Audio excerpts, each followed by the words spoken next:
let's meet Erin, who is the first global head of player community at Riot Games. Erin, why don't you introduce yourself with a couple of words? Sure. Thank you so much.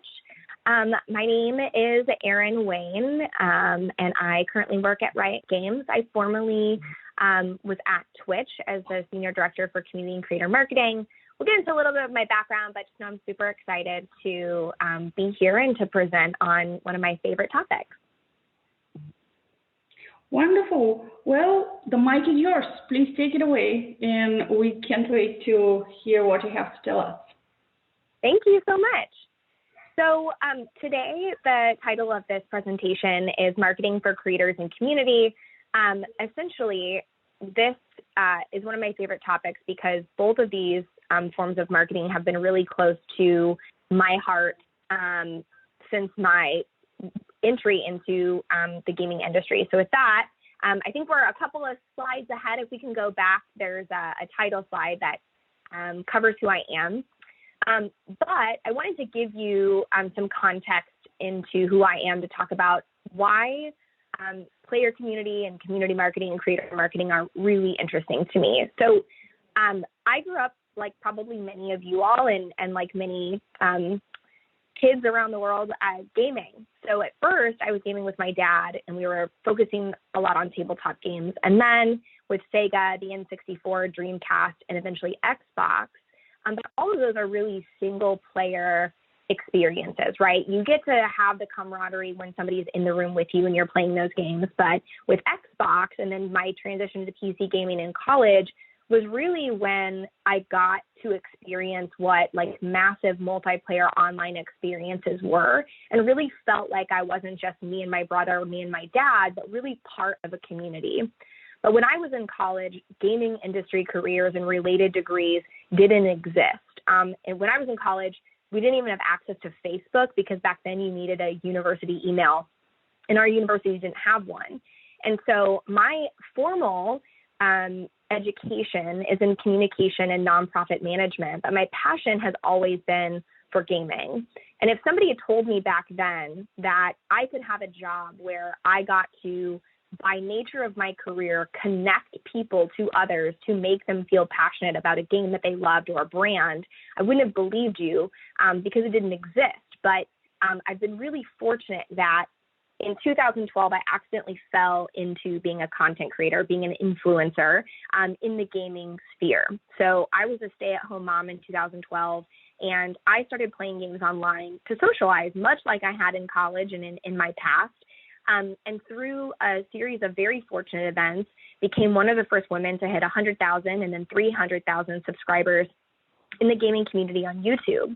And so in 2014, Twitch, which was just emerging as really a social service to share, passions around gaming and building gaming communities, was just existing. And they saw my part in the Minecraft community, a community that they hadn't managed to yet succeed in user acquisitions. And they brought me on board to say, hey, why don't you, as someone who really understands both communications through your professional and educational background, but also as a gamer yourself, help us understand why Minecraft is not succeeding in the way that other competitive games like Call of Duty or League of Legends are on Twitch. And so they brought me in to help foster deeper relationships with Minecraft creators and communities. And originally, that was a partnerships remit. But as Twitch continued to grow, and over the course of 7.5 years, we were able to watch Twitch grow from a few million users to hundreds of millions of users all around the globe, and saw Twitch really become a household name. And that's because of their community-first value. And so my job at Twitch transitioned in that time to really setting up programs and education and campaigns and marketing that helped foster those relationships. And by the time I left, I was overseeing community, creator, and influencer marketing teams. And so this past summer, I joined Riot Games as the global head of player community, again, to reinforce Riot's mission to be the most player-focused company in the world. So all that to say that creator and community marketing tactics, driving these relationships to players all around the globe, are really important and passionate to me as an individual. So now all that being said, like, let's actually dive into like what community marketing is and how creators and influencers are integral to the marketing strategy. So if we back up one slide, you guys saw this slide with Air Jordan and NSYNC and Britney Spears. So the world has always had influencers, right? The fact that we were using celebrities or different things is not really new to us, right? Back in the like BC times, we would adopt fashion and trends from royalty. Even Queen Elizabeth had women changing their hairline so that they could be more like the queen. And in our modern age, we use pop stars and athletes to promote pretty much any and every product under the sun. So people generally, as consumers, have always taken insights and recommendations from people in influential positions. The difference is back then in these times, we took inspiration. I personally did in my era from the likes of Michael Jordan and NSYNC and Britney that you see here. I didn't know them, but I admired them, right? We could write a fan letter and maybe get something back in the mail, probably by an assistant or an intern. But my connection to these celebrities and the general populations to these celebrities was really just through listening and observing them right from afar. We didn't have personal connections to them. So admiration drove my behavior into choosing herbal essences or drinking Pepsi, but it doesn't mean that I created a personal trust because I didn't know them, right? I don't like Pepsi, but like if it's good enough for Britney, it's good enough for me, right? So if we go to the next slide, right, what's changed is for folks like me who are millennials, and even as we talk about Gen Z, there's been a change in the spending power of the economy that kind of has changed how we used to approach the influencer economy back then to really what we would call influencer marketing now, right? So if we look at who the purchasing power lives with right now, right, millennials have a huge portion of spending power. They spend about $600 billion each year in the U.S. alone. 40% of millennials refer to online reviews and testimonials before purchasing a product, but yet 84% of millennials reported that they don't actually trust traditional advertising or celebrity endorsements. And in fact, they don't really even want to feel like they're being sold to. They want to have products that are convenient for them. They want to do things that come at the recommendation of people that they trust, right? And so when we talked earlier about admiration driving purchasing power, now trust is a core part of purchasing for millennials, right? And who do we trust? We trust people that we know. If we go to the next slide, we can also talk about Gen Z because they really go hand in hand. Between both of these groups, they're spending about $3 trillion a year in spending. And so these groups, right, Bank of America estimated that by the early 2030s, Gen Z is their income will exceed millennial income. And the studies, again, were suggested that their spending power is pretty significant. But this generation is also still really young. But just like millennials who are looking at online reviews and looking at people that they trust to make purchases, Gen Z is also more tech savvy and evolved than ever before. So studies can vary across, CNBC, or there's various companies that have held these talks. So they've talked to Gen Z, and up to half of them want their careers to be as social media influencers. And that's for a lot of reasons, right? It's flashy, it's fun. Who doesn't want to play video games or like travel around the world for a job? It's great, cool. YouTube right now is the second most trafficked website ever, behind only Google, right? A major search function. And a personal example of this is the picture that you see here on the right is actually my own daughter, who, like many kids today, is like huge into YouTube. Part of that culture, they look up to YouTubers, they look up to influencers. She, as observing me through my job and watching other YouTubers, actually was able to take part in a video series because she knew how to speak. She knew how to talk to products, to speak about the benefits of those products. In this specific interview, they asked her why she wanted to play Animal Jam, and her response to them was because she felt like it was really good for social engagement and building friends around the world.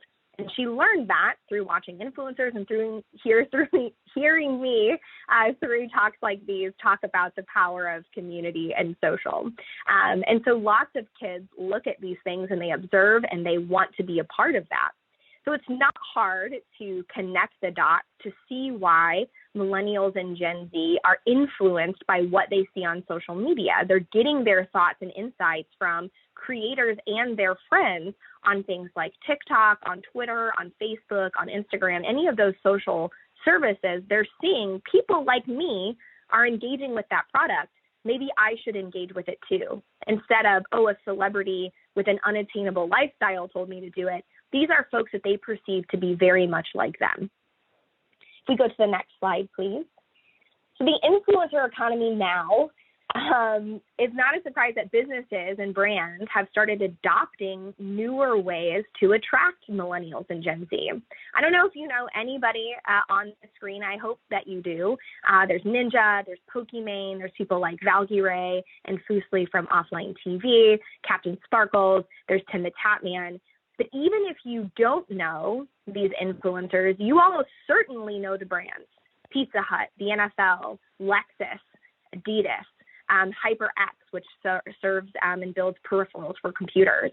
These brands are working with these influencers, and these influencers are self-made millionaires because these strategies are so effective at resonating with these consumer bases. But why is that, right? They are celebrities in their own right? They're here on billboards, they're working with major brands, they're making millions of dollars a year in their professions. But part of this goes back to the accessibility of these creators. In many ways, right, unlike we used to send fan mail back through the post and maybe got a reply back, but it was very impersonal, consumers can now immediately interact with influencers they like. Influencers that they've chosen because they feel like they reflect their values or they share their interests. They're watching them for hours every week, which means that they observe them in some of their most personal and intimate moments, like getting married or getting proposed or going through breakups or going through the dating world or achieving major career milestones. And when you see people have those successes, it's so much more relatable. They don't see them like glorified celebrities. They see them as human. They see their success as attainable. And so all of these factors go back to what I said earlier, which is that they want to trust. And when they perceive these influencers as a friend or someone that they know or feel like, wow, this person is highly relatable to who I am as a person, I really trust what they have to say.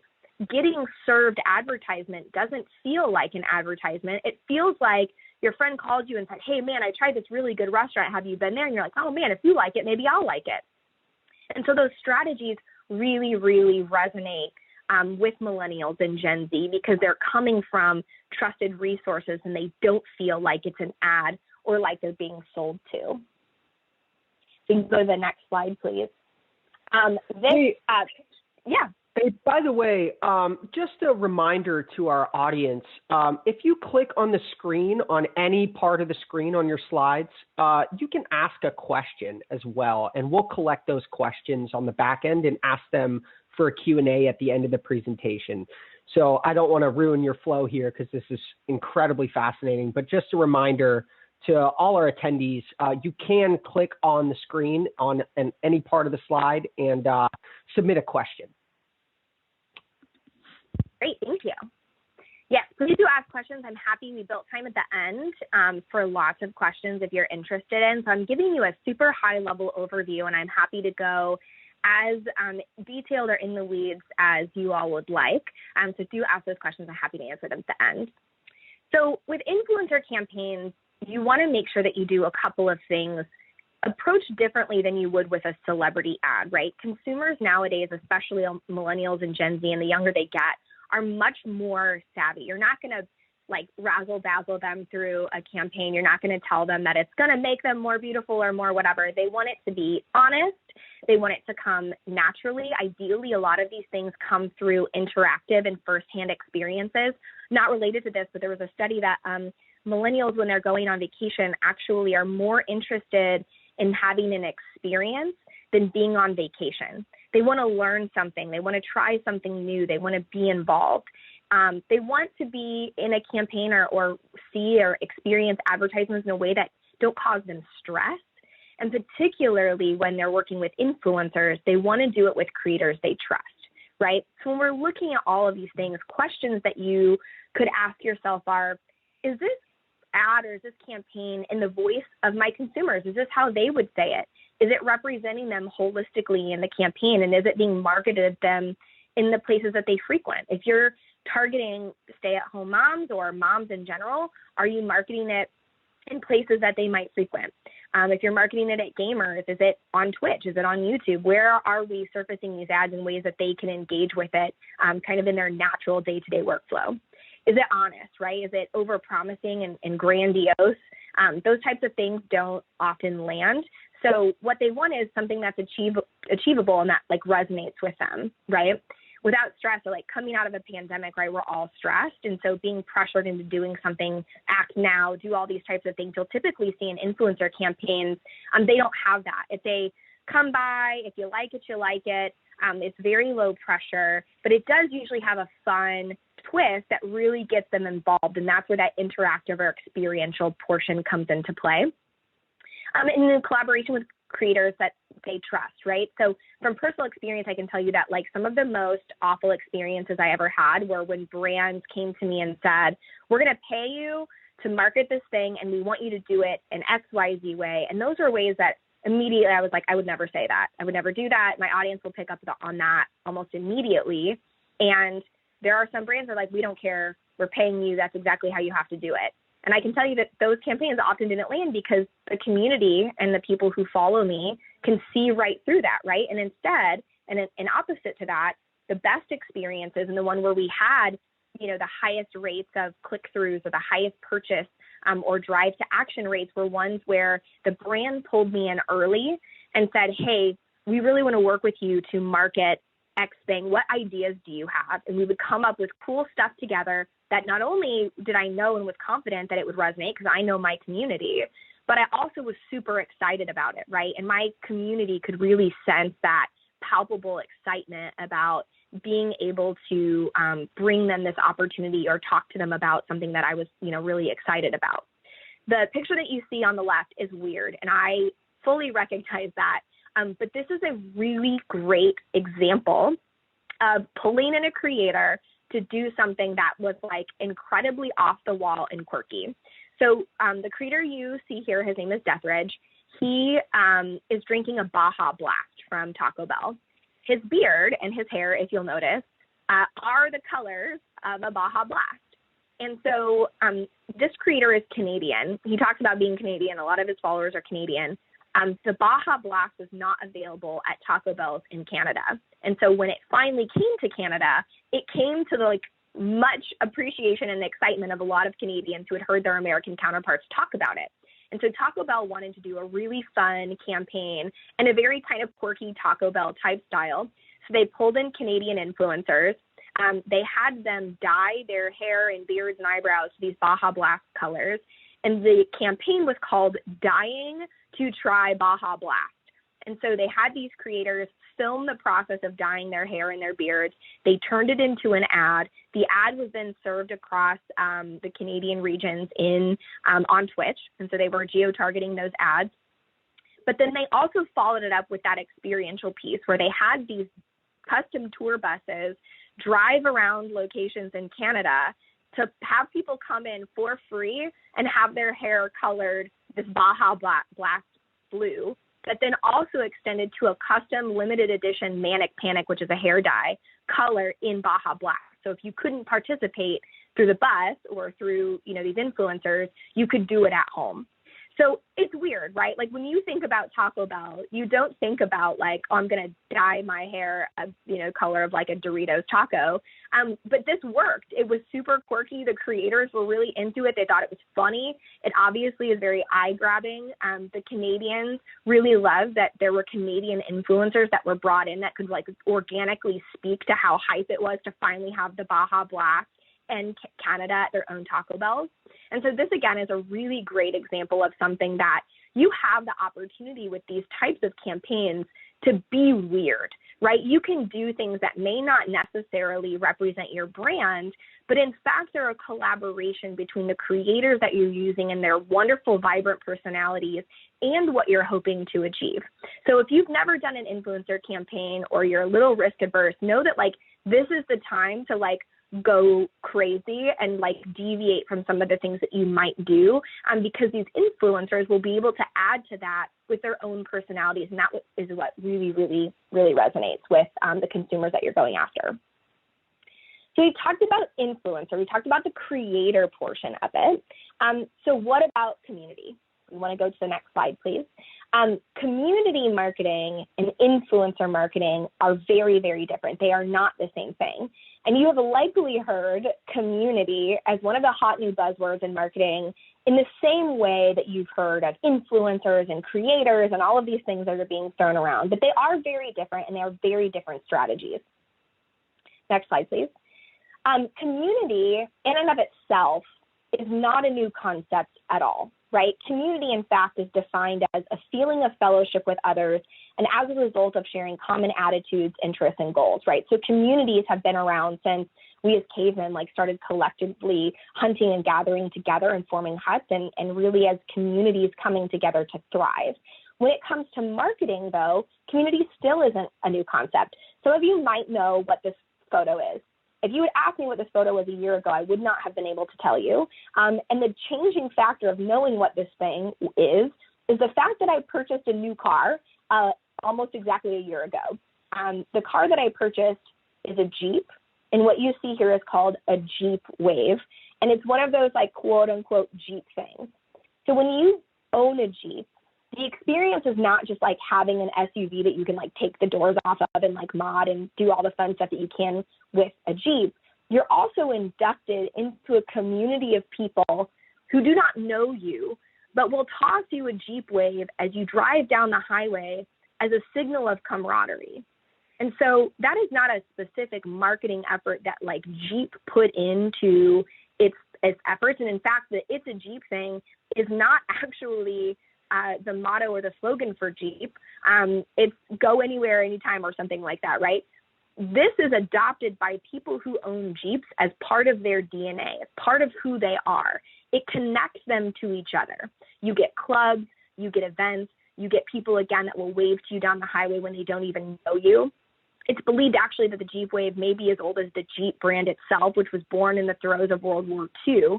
And this Jeep Wave allowed allies to identify themselves, right? And so from day one, they said, okay, you're me, I'm you, we're together, that's great, this is part of who we are. And the first Jeep-O-Rama, which is there's these big like Jeeps where everyone gets their Jeeps together and they go like mudding and they go do all kinds of stuff and look at their mods and hang out with each other and build community. That dates back to the early 60s. So over 50 years ago, these types of things were built into the experience and being a consumer of certain brands. In 1986, 35 years ago, which was the year I was born, David McMillan and Davis Chavez wrote a book called A Sense of Community, a definition and theory in which they outlined the recurring themes of what it means to be a community that are easily adopted by marketers today. But we haven't really focused on that for a couple of reasons. So let's talk about what community marketing strategies actually look like and why that's different. Not every brand does or should have a community marketing strategy. It's not just swappable with user marketing. There are very many different definitions of what community marketing is when you Google it, right? So I've thrown some words on a word map here that appears most often. Things like connecting, belonging, non-intrusive, right?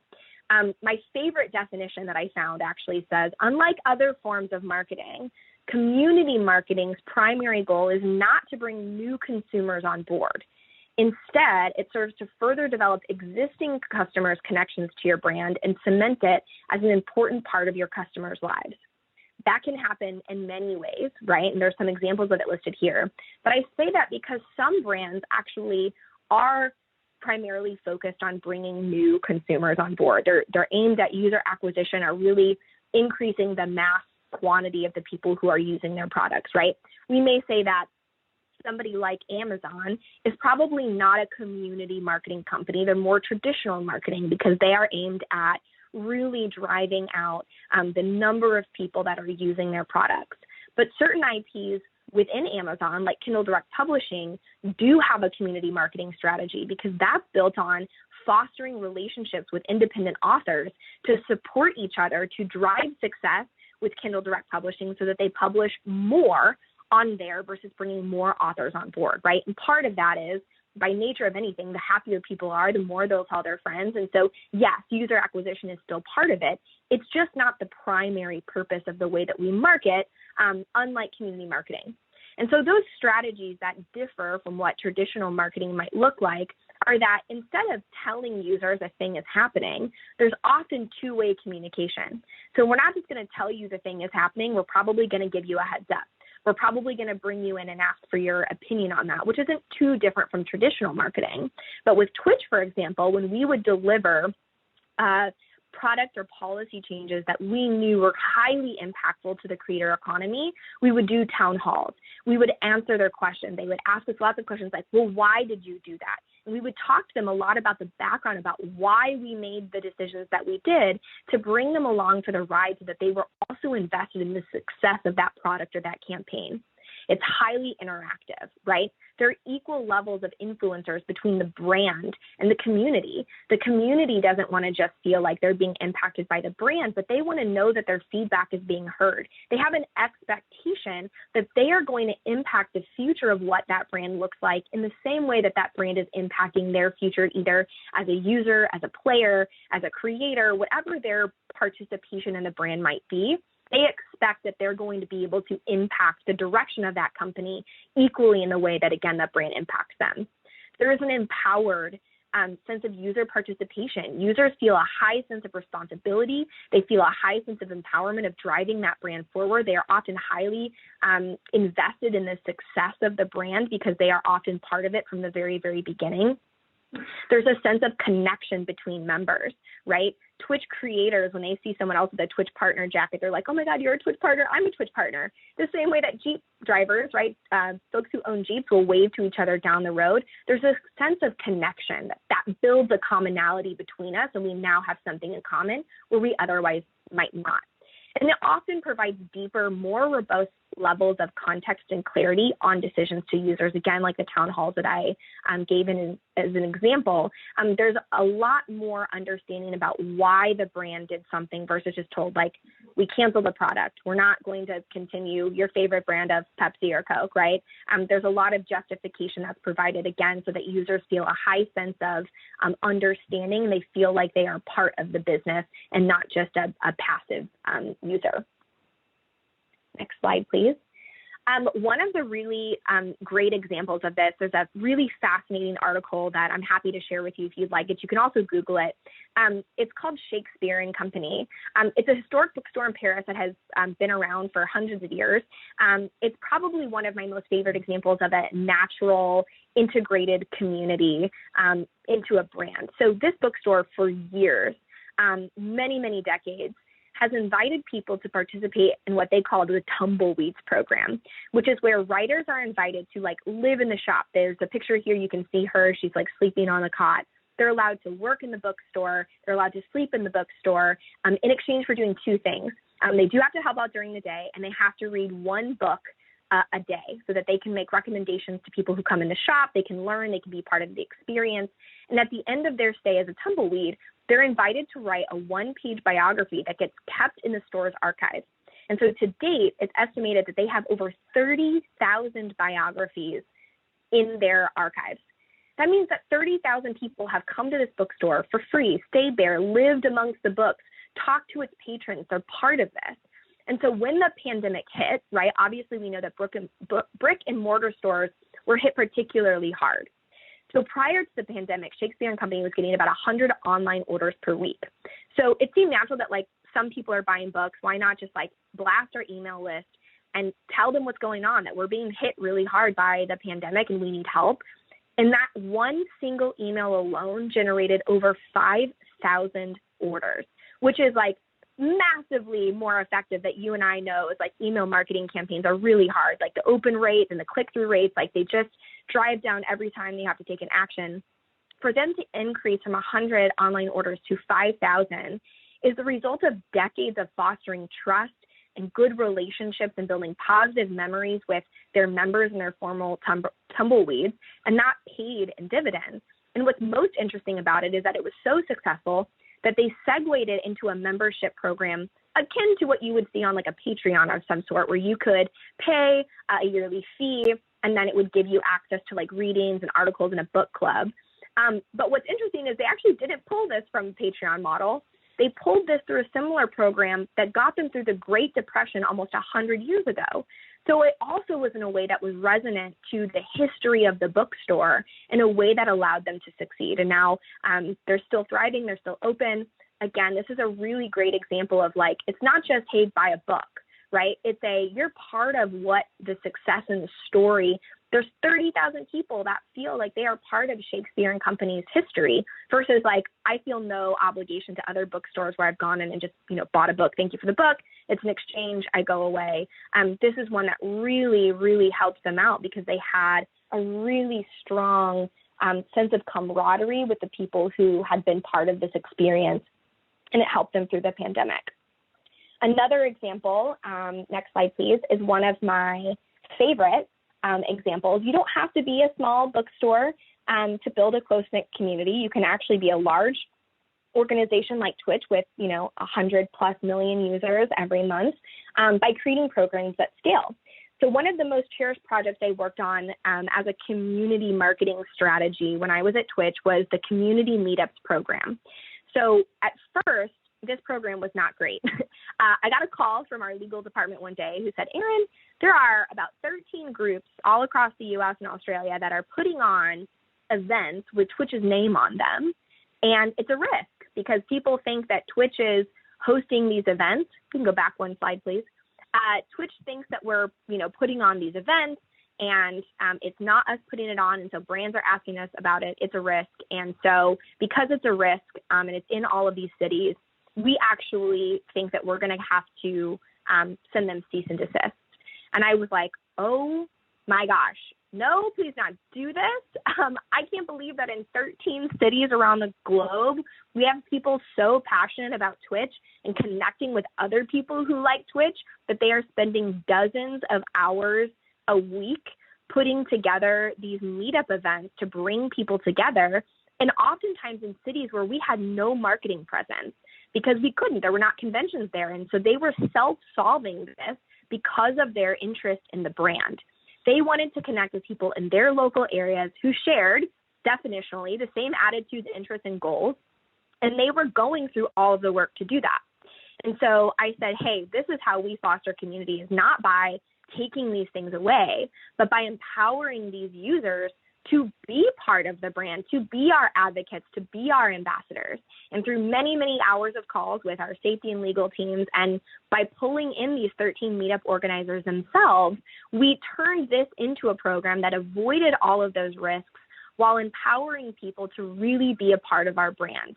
And that program today went from 13 to over 50 cities in 7 different countries, connecting Twitch to thousands of our most hardcore fans to give them a sense of belonging to the brand, to make them feel part of what it means to bleed purple, to be part of Twitch's community, and further fostering positive sentiment with the brand for very little work on our behalf and for what it typically costs a single event at a convention that only reaches a few hundred people.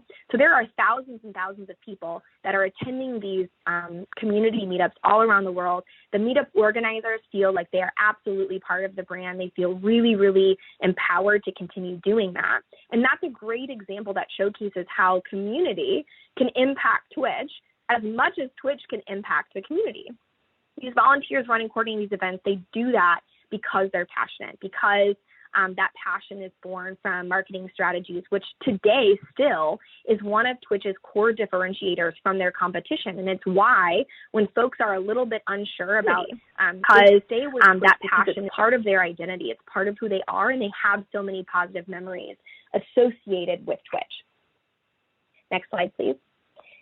Community campaigns can drastically differ. Brands like Jeep don't have to create community campaigns because it's integrated by the Jeep owners themselves and into the legacy and the inherited behavior of old Jeep owners who pass those behaviors on to new Jeep owners. I now wave at other Jeep owners because people waved to me and it felt so good. So some companies, again, like Amazon, can have divisions without community, like web sales, and thriving communities like Kindle Direct Publishing and its community of authors. So it is possible for brands who do not have core community marketing strategies to employ community marketing campaigns without having to pivot completely, right? So you can definitely experiment with these things. You can still feature creators or influencers in your creator campaigns or in your community campaigns. And again, this is a great opportunity for you to offer, to take a risk, offer unique opportunities to bring dedicated or hardcore users or fans into the fold. And so if there's an opportunity where you say like, hey, we're really interested in growing awareness or adoption of this product, the best way to do it is to bring those consumers, to make them feel part of the voices. We did a really cool campaign at Twitch with Miller Lite called Unsung Heroes. And Unsung Heroes, Miller Lite doesn't really have a community strategy, right? They have a more traditional marketing.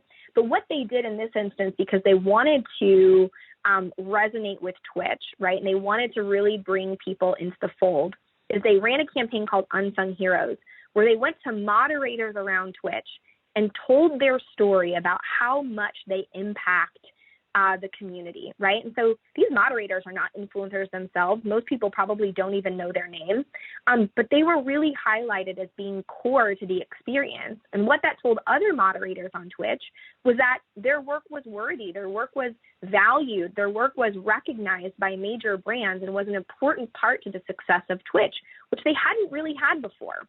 And so those are the types of community campaigns.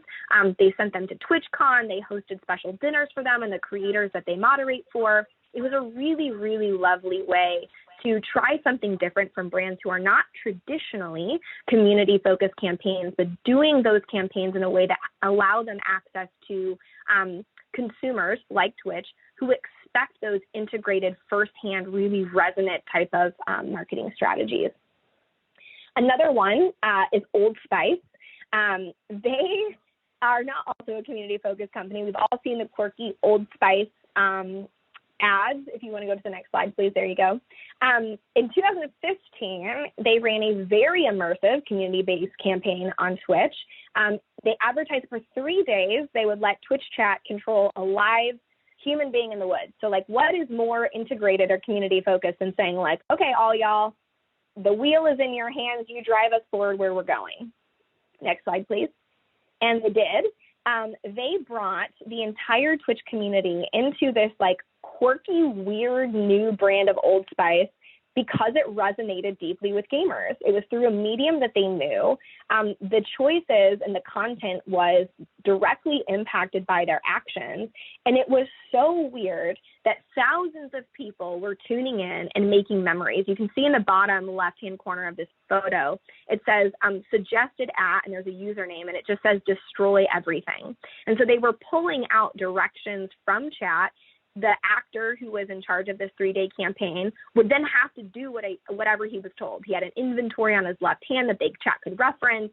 And so they felt really part of that. It didn't matter if you were a moderator or a big streamer or a new streamer or just a viewer who wasn't a creator at all. You were able to impact what Old Spice was doing in a way that got people talking. It followed up with sponsors activity at TwitchCon where they gave out Old Spice samples. They directly engaged with potential and current Old Spice consumers in a way that they never had before, right? This was not just a viewing an ad or seeing something in a magazine. It was like directly being part of this quirky new twist on what Old Spice was trying to do. And it also won multiple awards for its innovative use of technology and interactive consumer premise. So these are the types of ways that you can engage with a community of people, whether they are current consumers or potential consumers, that is memorable, that's hands-on, that's deeply resonant with what they want to do. And again, it's a risk. This is very, very weird. Twitch is kind of a weird brand anyway.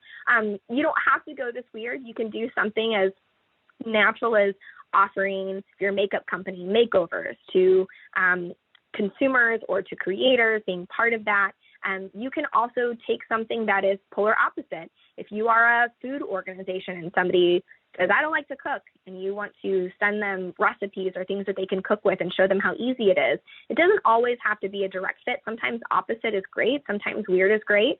But just know that you're able to take risks with these types of things and have a little bit of fun, right? It's not about acquiring new users. Again, it's about strengthening that relationship with your existing users and really making them feel like they are part of what it means for your brand to succeed.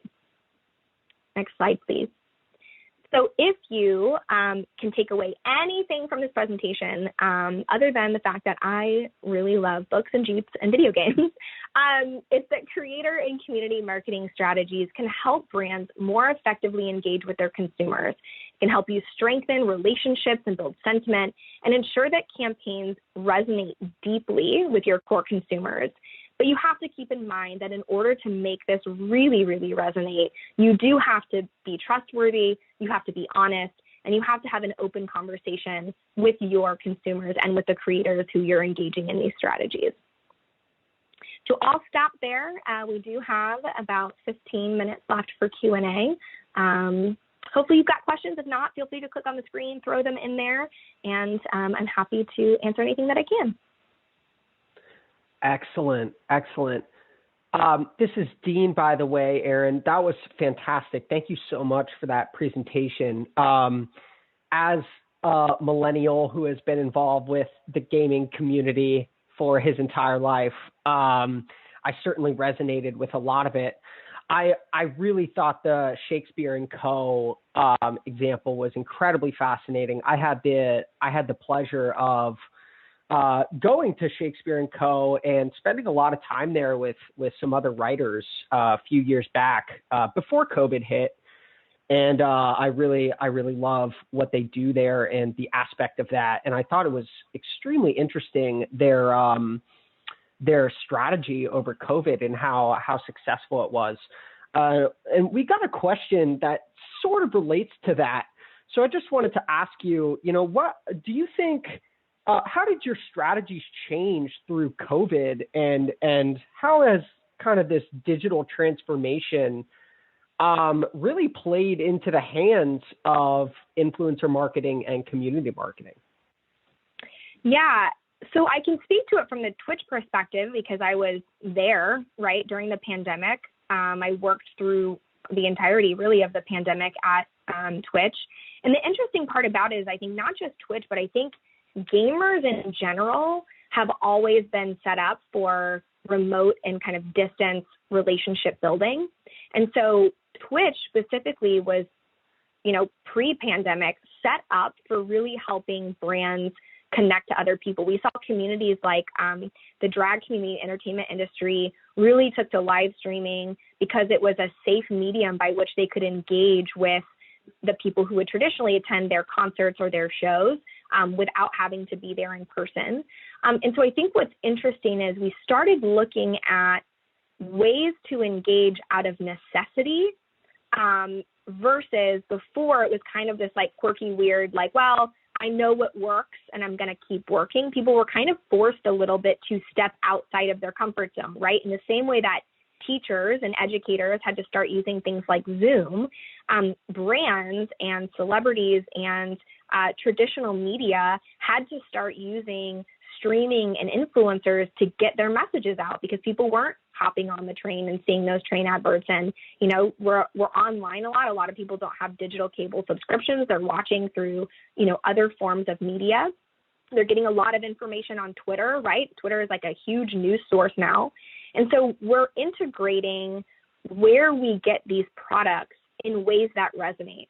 It is very easy for Gen Z and millennials to see a promoted tab or a promoted tweet or a promoted ad on Instagram, and like immediately your brain just goes like, not relevant, right? And they skip through it. The services that do it really well are brands like TikTok, where like their algorithms like just get you super accurately, and you're like, okay, this is an ad that like highly resonates. And so from the Twitch perspective, not really much changed actually, other than the huge influx of new brands and people who are curious about how to succeed and how to make it work. And so we pumped a lot of resources into education, how to be successful. I worked on a product called Creator Camp, which teaches creators how to succeed. We onboarded a ton of musicians through partnerships with groups like SoundCloud to help those musicians be able to share their music with concert venues being shut down. So a lot of it wasn't really that our marketing strategy changed. It just became that we focused on making people successful in a virtual world where they were used to in real life experiences or physical mediums. But brands, I think, were definitely ones. We saw lots of fashion shows. We saw lots of book tours. We saw people sharing all kinds of things, album releases for musicians. We saw, again, drag shows. We saw lots of entertainment primarily be part of that because they wanted to use those mediums to engage with people where they couldn't otherwise. Yeah, absolutely. And it's so important as a marketer to really have your finger on the pulse of the niche that you're attempting to reach, right? And I know you mentioned multiple times in your presentation, you really have to figure out what's going to resonate with the audience. How do you get into the audience's shoes and put yourself there?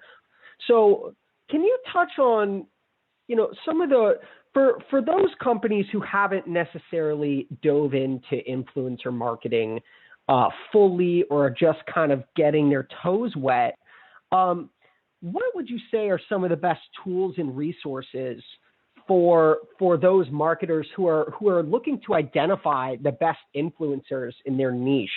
I know there's the rise of, Reddit forums and things of that nature for these communities are pretty big, but what are some ways do you have any marketing tools specifically that can help businesses identify, the best influencers?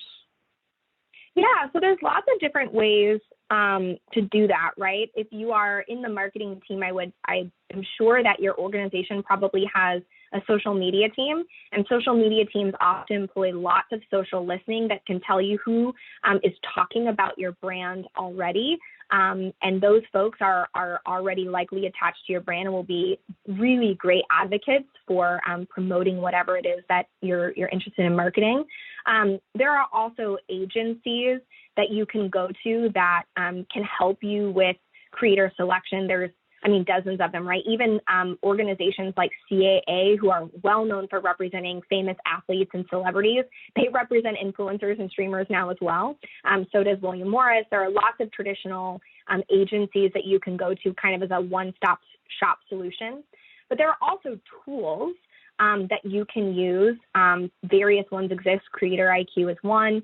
And what they'll do is actually you can put your own brand in as a search query, and it will tell you, it will spit out a list of influencers who share an overlap with your brand.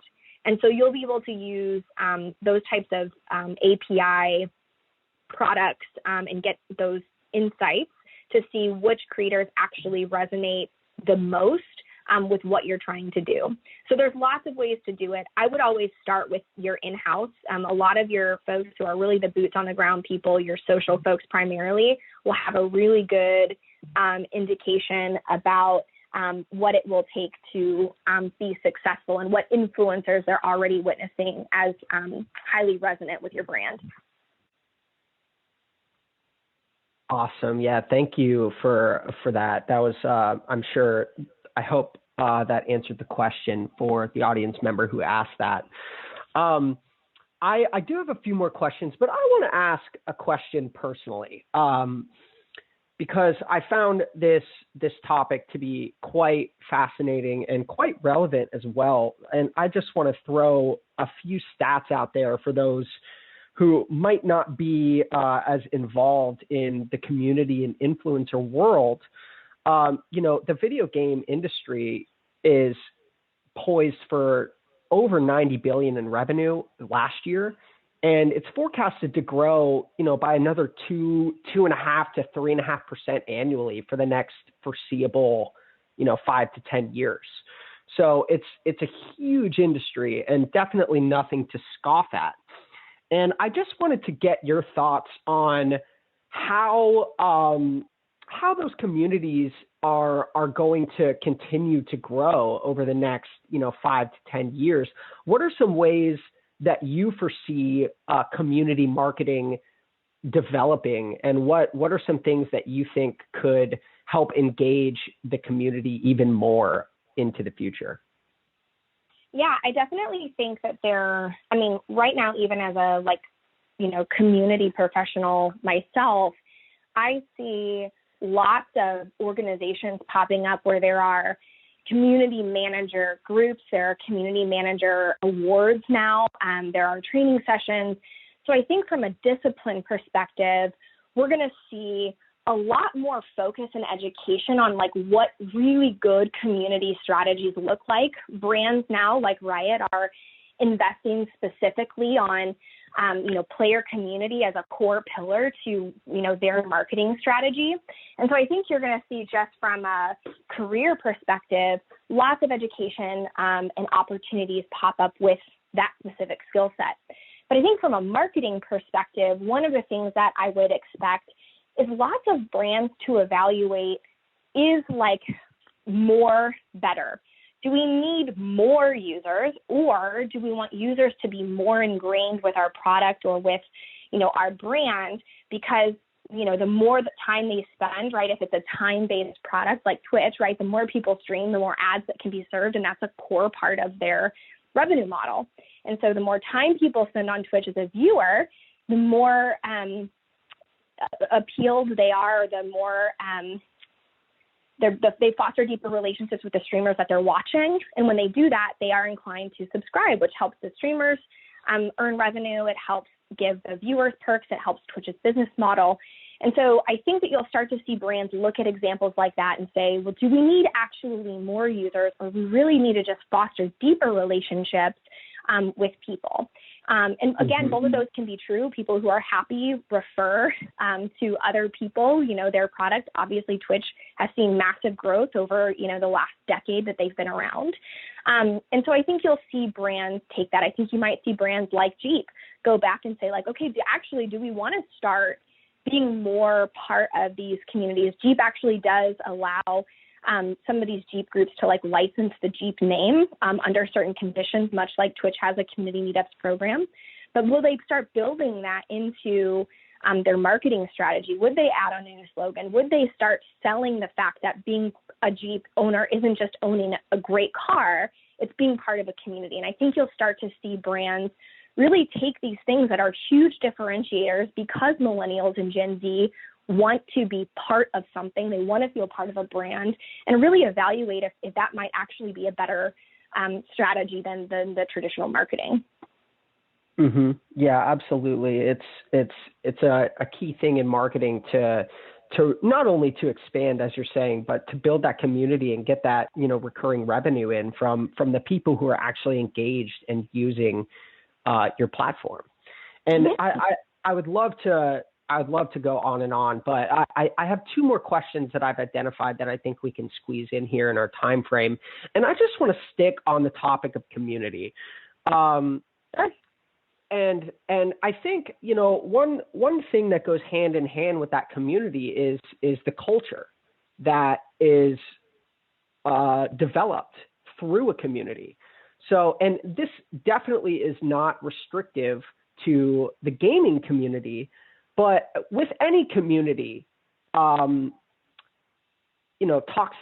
is a well-known problem, right? So what are some ways to counteract and address toxicity, not only in the gaming community, but just in communities in general? And how do you ensure that the culture that's being developed is a positive one? Yeah, I think the most interesting part about community strategy that I've seen from new brands are that they often try to set up the brand and then build the community after. And part of some of the most successful communities happen when the community is built at the same time as the brand, right? And so for a lot of existing brands, they don't have the luxury of reversing the clock and pulling their time turners out and starting over from scratch. It is possible.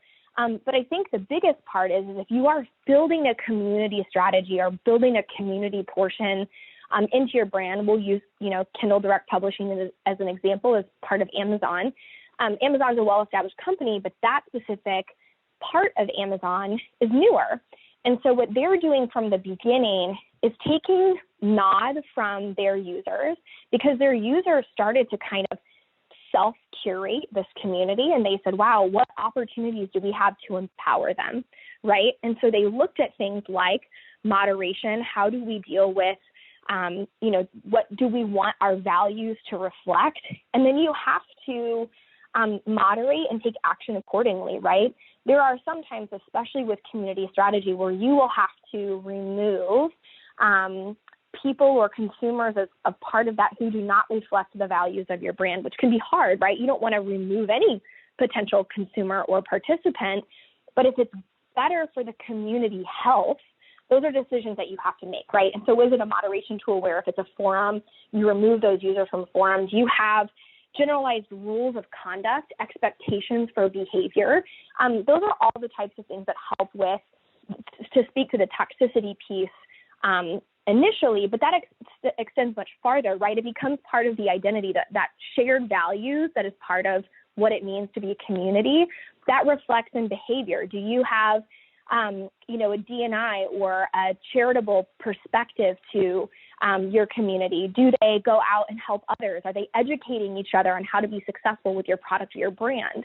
All of those values reflect who you are as a brand, and if you can build that into the nature of how the community is established through your programs or through your marketing efforts, it'll likely become part of the identity of your community as well, right? And that can have really powerful and positive impact on your brand overall.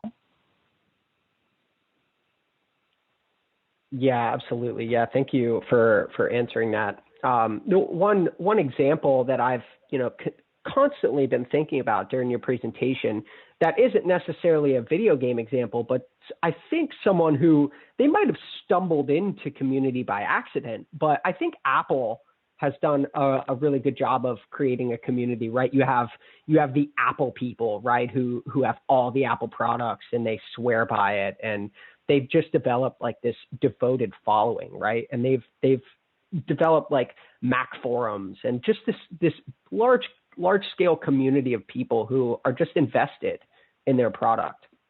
And so it's not just the video game, sector. This community marketing is incredibly effective across all the business space if you can really, really get your finger on the pulse of what your audience wants. And I think you've done an excellent job today of portraying how important community marketing and influencer marketing will be and continue to be going forward. So Erin, thank you so much for taking the time out. I just want to get one more question out before we sign off. I hope it's not a problem if we go 5 minutes past. Sure. I got a question in that I thought was quite interesting from one of our audience members, and it's how do you approach, and do you have a different marketing approach towards female gamers? I think that's a hard question to ask, because if you ask like blanket yes or no, like there comes with lots of conditions of like, do you approach women in the gaming industry differently, right? What I would say is that when you look at the core makeup of a community, right? Let's look at gaming, for example, right? You have all gamers are multifaceted in who they are as people, right? And so some gamers can describe themselves as hardcore gamers. Some gamers describe themselves as casual gamers. Some gamers identify by the type of games they play. I'm a first-person shooter versus I'm an indie gamer. And part of that is also who they are as people. And so each one of those, parts of who someone is or how they feel like they identify as part of the community. I'm a moderator. I'm a content creator. I'm a hardcore player. They have their own sets of needs and expectations when it comes to how they game. And so I would say women, yes, have a different set of challenges and desires when it comes to how they want to engage either with a game or with a product, in the same way that other demographics experience that as well, right? Other underrepresented communities want to see themselves reflected in games. They want safety tools. And that's true about lots of different demographics. So would I say that we inherently look at, or me personally, do I look at the needs of women who are in the gaming industry or other gender diverse folks? I would say yes, I do. And I would do that in the same way that we would want success for anybody who wants to be part of a community or a streamer, right, part of Twitch. We want them to feel like they are reflected and part of that community. And so we have to look at their individual desires and needs and address those through our campaigns and through the ways that we operate in order to make them feel safe and welcome and truly integrated into that experience. Yeah, absolutely. Well, thank you so much, Erin. I was just thinking about an example of how powerful community is. I have a friend who just had a wedding, and his best man was a friend that he met through Twitch. And he had never met him in person before, but he was his best man for his wedding. How crazy, it's my husband power. and I met through Twitch. So wow. Yeah. That's amazing. Yeah. So my best friend I met through Twitch. My husband I met through Twitch. Some of my lifelong friends I've met through playing Minecraft. So wow. I am one to easily tell you the power of gaming online can build you lifelong friendships. Yeah. So interesting. Well, maybe I don't want to throw this out to our entire audience, but maybe I'll send you a LinkedIn ad and you can show me how to play some video games one day. You got it.